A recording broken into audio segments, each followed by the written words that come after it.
Hey folks, it's Beth Wright, and I am providing you a podcast for chapter 24. This would be, I guess, unit 5, and starting our perfusion, part 1. And this chapter is going to deal with medications that are used to treat heart failure.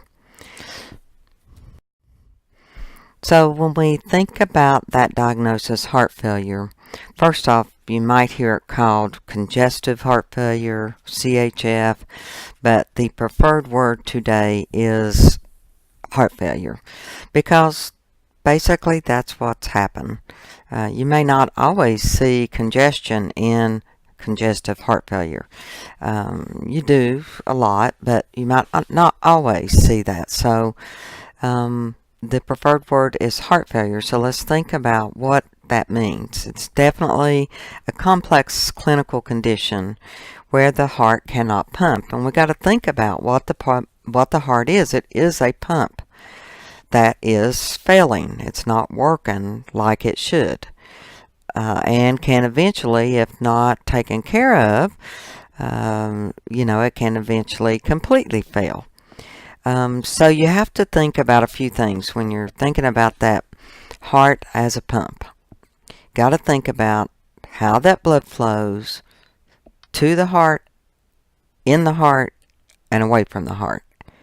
That's critical for you to understand that so that you know the difference between, is it right-sided failure, is it left-sided failure, or is it both? It could be both for sure. So you got to think about that. And think about, when that pump is not working, then what happens to that blood that's coming to the heart, what happens to the blood that's in the heart, and what happens to the blood that's going to the rest of the body. So, if that pump's not working, none of that's going to work as well. So, heart failure, it also can result in accumulation of fluid within the lungs and in the peripheral tissue, and hypertension, cardiomyopathy, renal failure, fluid overload, hypermetabolic states, hyperthyroidism, and acute myocardial infarction can cause heart failure as well. So there's a lot of different things that can cause it. There's a lot of things that can be the cause of it. But many times we do see that congestion and with the patients, and that's many times going to be in the lungs or it's going to be in the peripheral, the lower extremities as well.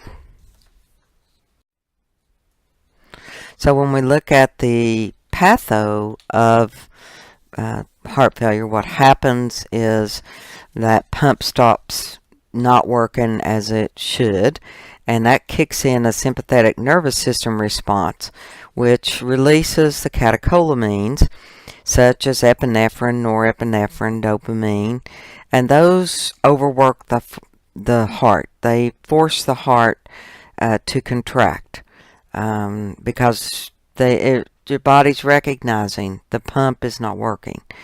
And so then, because of that, we have that renin, angiotensin, aldosterone system that kicks in. And so if you'll recall that, what happens there is the renin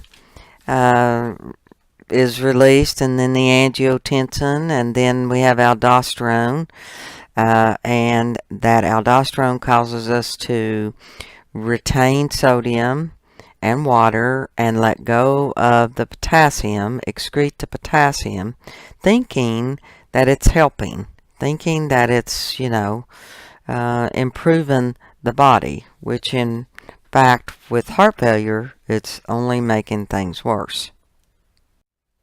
So I've got this picture, I've had this picture a long time, and I think it's just a great recap of that renin, angiotensin, and how all that takes place. And of course, when we talked about the aldosterone, which then causes an increase in sodium and water retention, and I failed to mention that increases intracellular fluid. So what is that going to do to a body that is already congested? It's already got fluid in the wrong place.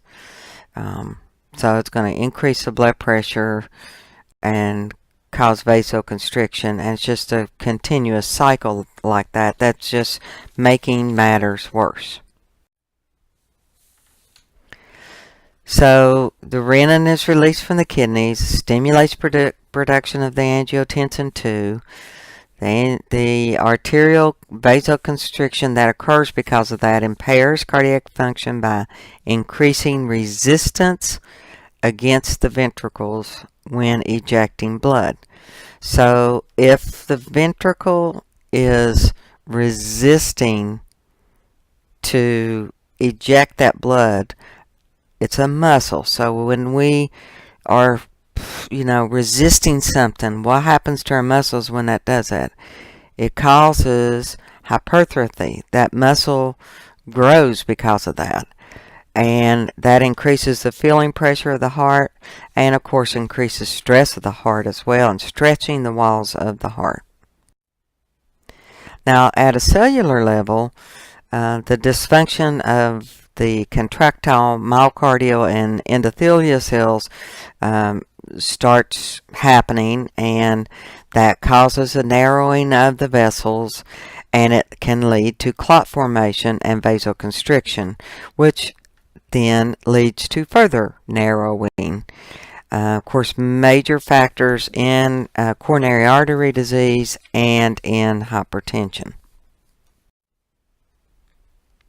Other causes that may overwork this heart, overwork the pump, and lead to impairment of the pump is hyperthyroidism, excessive fluids. If we overload a person with fluid or blood transfusions, any dysrhythmic medications or antidysrhythmic medications, and anything that would cause us to retain that fluid, such as corticosteroids, water retention, estrogen, NSAIDs, those kinds of things, over time can make be bad for the heart and cause us to retain more fluid, which then overworks the heart, trying to get it in the right place. And so this is a slide for right-sided and left-sided failure. So if you think about the right side, where that blood's coming from on the right side, it's coming to the heart, right? It's coming up to the heart, going through the atrium, and so anytime that side of the heart fails, the pump fails, then we're going to have a systemic venous system issue.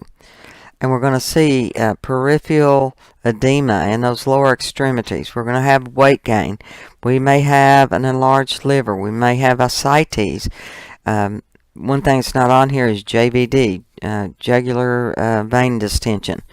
Hypoxia can occur, or a hypoxic liver injury, and abdominal pain. So again, think about a sump pump in the basement. We've had all this rain here lately. People having to use sump pumps to keep the water out of the basements. So if that pump does not work, what happens to that water? It's there. It doesn't go away. And same thing in the body. When the pump doesn't work, then if it's the right side, that fluid is going to accumulate in that lower extremity or in the JVD area, in the abdominal area. If it's left-sided failure, then what that means is, so we've made it to the right side, and then we're in the heart, the blood flow is, and now we can't get out of the heart to go to the rest of the body, okay? So we start seeing a backup of that fluid. and we're going to have a decreased output there, cardiac output. The left, because of an increase in left atrial and left ventricular end diastolic pressure, because again, it's going to try to get it out, but it can't get out. And you're going to have an accumulation of fluid there. It's going to back up in to that pulmonary circulation. So for folks with left-sided failure, they're going to have pulmonary edema, especially at night when they're laying down. They're going to start having trouble. So many times with heart failure patients, they'll tell you, I can't sit down. I can't lay down. I have to sit up to sleep. If a patient tells you, I've been having to sit up lately to sleep, or, I sleep on 4 or 5, 6 pillows at night. We got to think, okay, they're having trouble at night laying down. And we got to think about heart failure.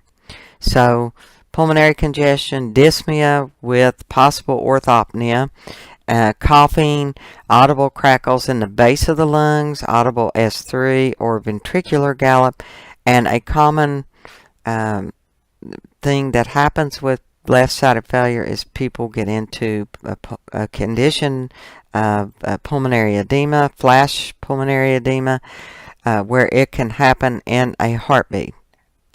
And they start coughing up frothy looking blood tinged sputum. Okay, so that's definitely a classic sign as well, or especially when it's, when they get worse. For the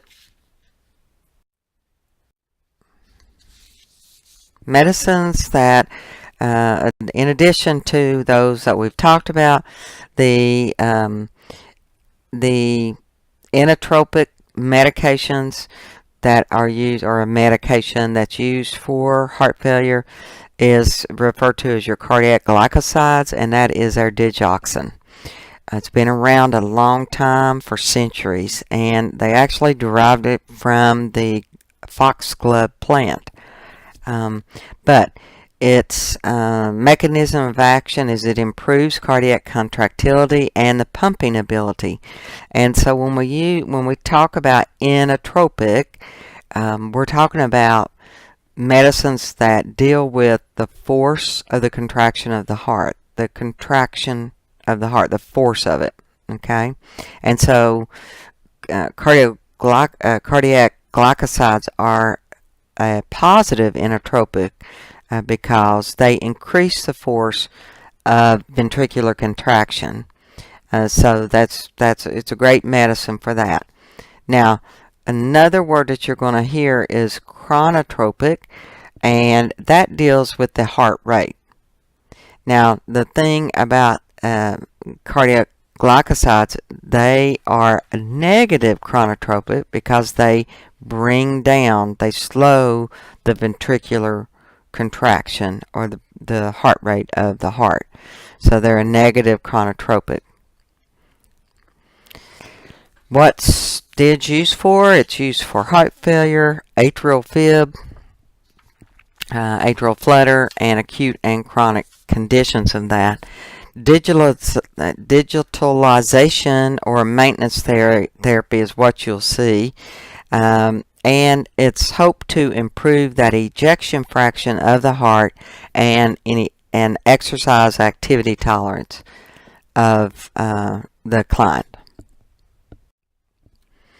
So contraindications are going to be severe myocarditis, VTAC, VFib, and it's supposed to be used in caution with acute MI, any kind of heart block, or Parkinson's, Wolff-White syndrome, Adams-Stokes syndrome. That is a slow or absent pulse, vertigo, syncope, usually resulting from some kind of a AV block, electrolyte imbalances, and renal impairment. So those are your contraindications. We only give this medicine orally or IV. When administered orally, it can cause gastric distress. So normally when we hear that or see that or read that, it's suggested to take the medicine with food to decrease the distress of, the problems with the stomach. And some drug products such as antacids, absorbents, anti-diarrhea agents, aminoglycosides, aspirin, cholesterol binding agents, they will also interfere with the drug absorption and therefore decreasing the therapeutic effects. Liquid is better absorbed than tablets for clients as well.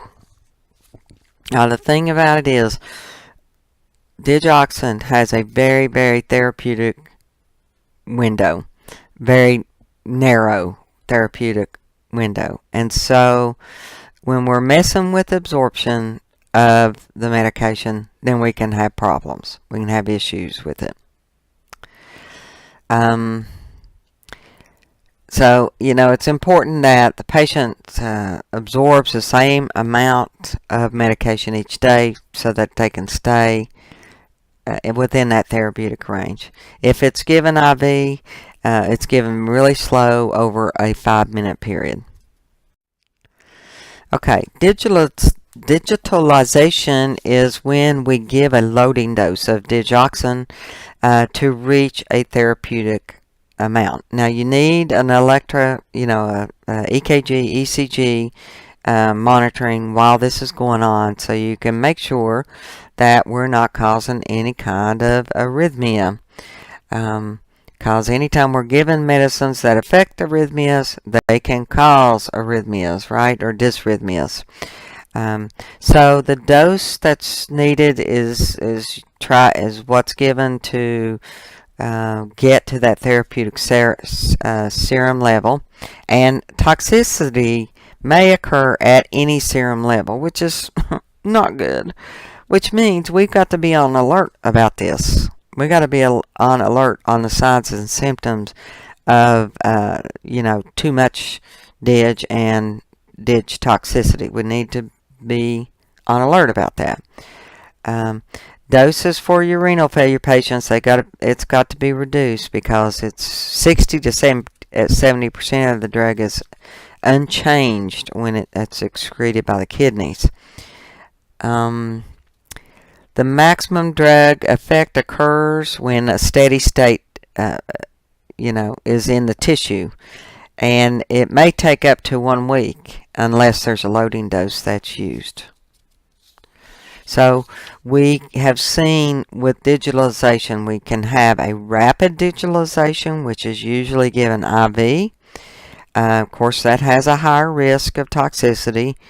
We can have a slow digitalization, which is usually by mouth, and that's achieved by initiating therapy with a maintenance dose. And again, we give that orally or IV.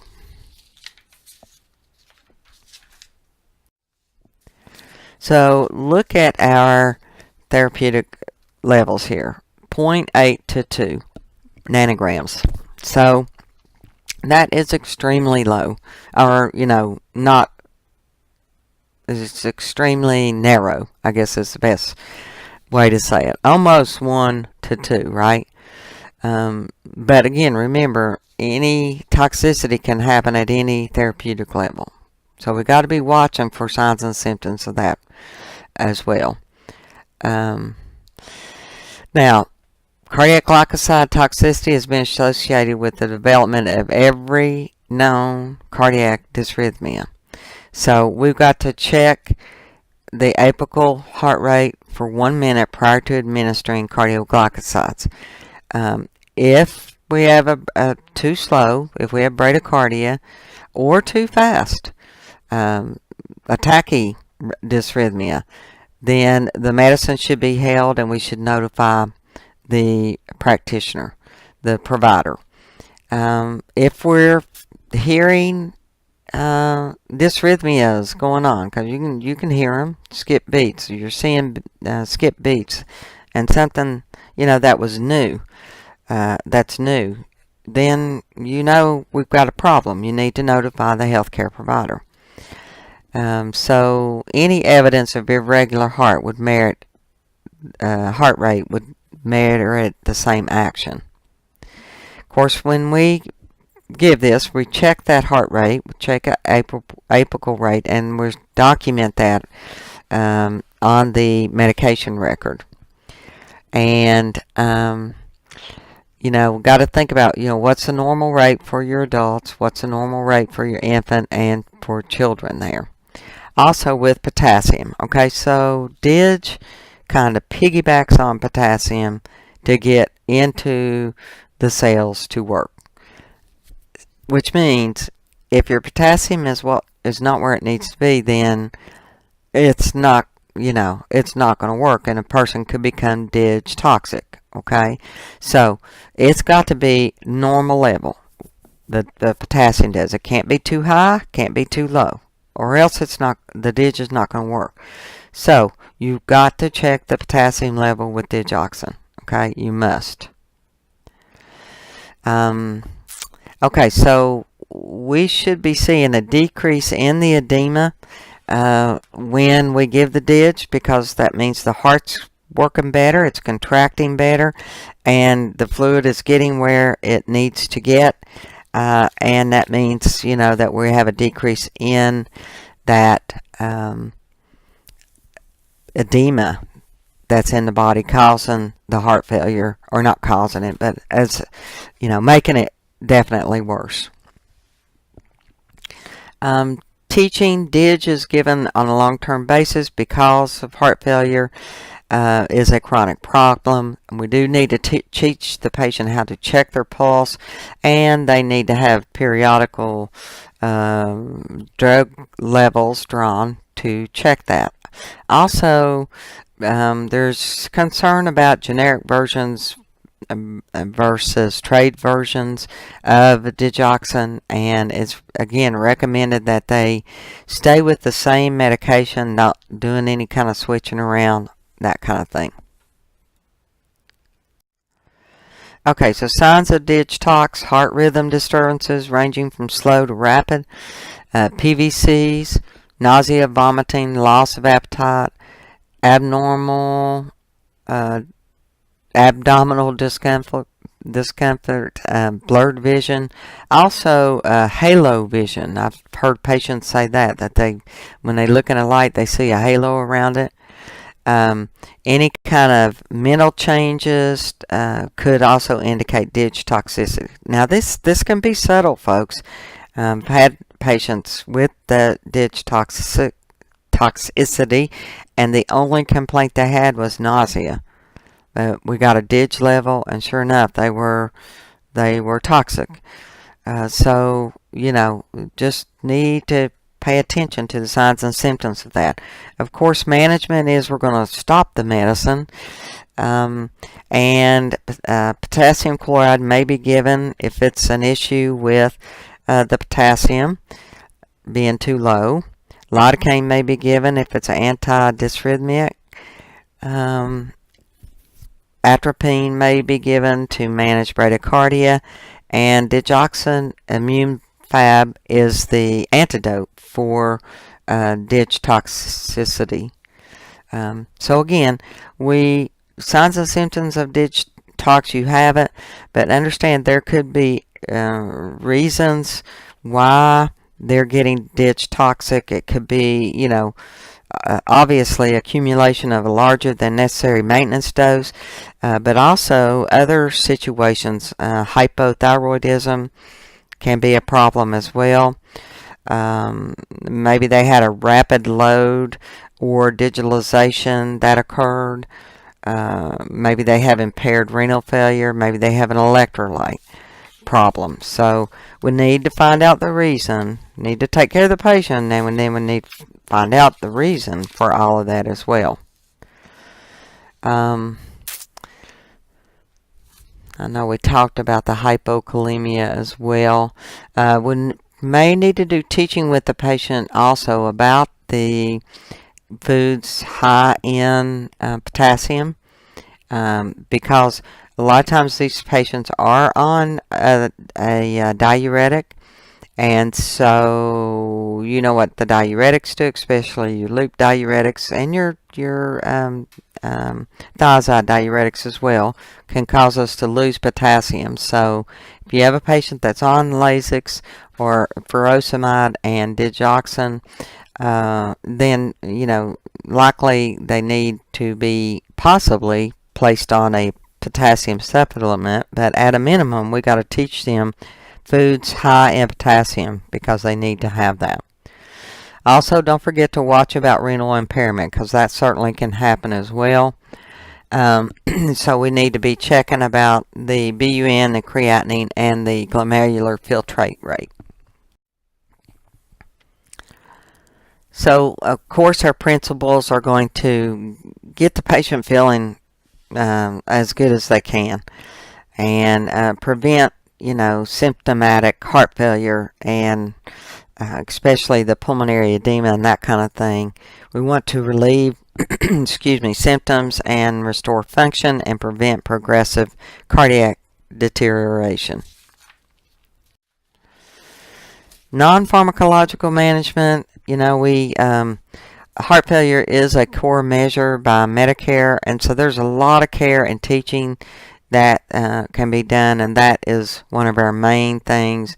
This can be managed, and we definitely need to make sure the patient understands all the teaching that we're doing, but we need to look at those contributing factors. Are they pouring up the whole thing of salt? Right now we're getting into summertime. We're going to have those good-looking tomatoes and also the watermelon. And what do people put on those things? A lot of salt. So teaching with individuals about that. Restricting fluid may be part of their plan, and if they're obese, then weight loss may need to be a part of their plan. They may have to be on O2. If they're symptomatic, we need to tell them to reduce the physical activity until they get under control, and then pick that back up. And then last but not least, they may in fact need a heart transplant.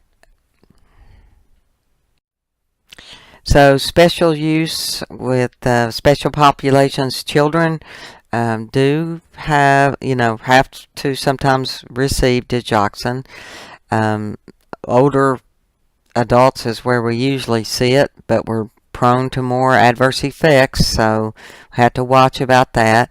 With renal impaired, the dose does have to be adjusted for that, and we got to watch about patients with herbs. There's several that are definitely going to impact the use of the digoxin, so you can read about those. And other dietary supplements like psyllium used for constipation, that can affect the absorption as well. So when we get that medication history of the patient, when we're doing the medication reconciliation, we need to ask them about all medicines, not just what they're prescribed. Okay, that concludes your podcast.